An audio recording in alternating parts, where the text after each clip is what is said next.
Hola a todos, como sabéis soy Cris Rodríguez, estamos aquí en el Key Fest en Estados Unidos y tengo una muy buena compañía aquí a mi lado.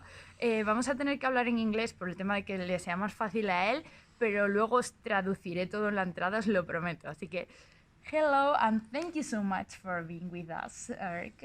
It's great to be here. We've had a great time at Key Fest 2019. Yeah, what is your feeling staying here? It's just a great gathering of keyboardists and musicians from all over the world, from Spain, from Yeah. all over the United States, from Brazil. Um, and we're talking about everything from keyboard technique to technology and sound design. I got to give maybe a 90-minute lecture today about my 20 years of sampling. Really interesting. So I've been designing products for an Italian company called IK Multimedia, Yeah. and we've made some, in my opinion, some great virtual instruments like Syntronic, which is based on my vintage synthesizer collection. It's a 100 gigabyte sample library that combines modeling technology with the filters and the effects, and covers 44 different classic hardware synthesizers.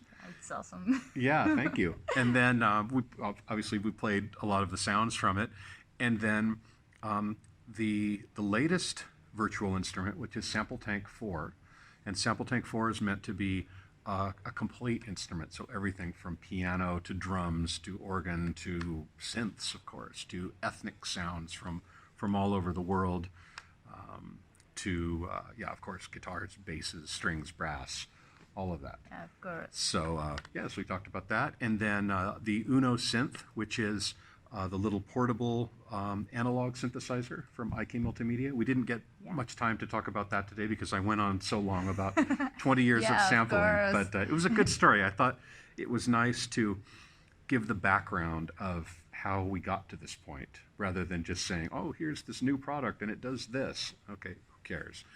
You want to know what the soul of the product is and like what the reason why I spent so many years building up this kind of sample library and designing sounds in this way.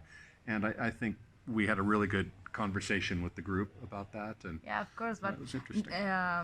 You don't know, but he was 20 years for making the sample gallery. Yes. It's a huge time. Yes. So I started, honestly, I started sampling probably more than 30 years ago with Akai S1000s back when, the top of the line product could have 32 megabytes of memory in it. And now with products like Syntronic and Sample Tank 4, like one instrument is more than 32 megabytes. But so it's amazing how far we've come. But we had to work so hard back then because of the small memory sizes and the limitations of technology. We had to become very creative in how we approached it.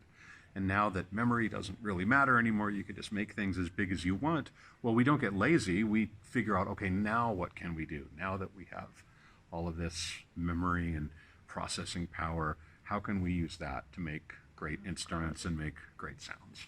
And finally, can you tell us only a bit about your experience with Keith Emerson? Oh, Keith Emerson, well, he's obviously one of the greatest keyboard players ever. Yes, I met Keith Emerson in the early '90s. I was working with this sound design company in Northern California, and they had prepared a CD-ROM, an Akai S1000 CD-ROM of samples of Keith's famous modular Moog synthesizer and his Hammond organ. Yeah, the famous one. Yes, but no one knew like how to program the sounds, like how to program the envelopes and the filters and the LFOs to make it sound like Emerson, Lake and Palmer, because they knew that Keith was this famous keyboard player, but they didn't really know the music, and so they said, Eric, do you know anything about Emerson, Lake and Palmer? I'm like, yes, I know all about it. So they hired me to do the voicing for the project, and we finished it, and it was released, and it was fine for the time. And then I was introduced to Keith at a NAMM show in Los Angeles in the early 90s, and we just became friends. I mean, obviously we had a lot in common, and I just thought he was an amazing musician, and we worked together on a lot of projects over the years. I did some programming for Emerson, Lake and Palmer. I recorded Keith at my home studio on several occasions, and probably one of the coolest things was when I was working on a product called the Alesis QS8 in the mid-90s. We wanted to do some synthesizer samples, and so I asked if I could borrow his famous modular Moog synthesizer to do the samples, and he said sure. So I had it in my studio for about a month, and I thought, this is just the most amazing synthesizer I've ever heard.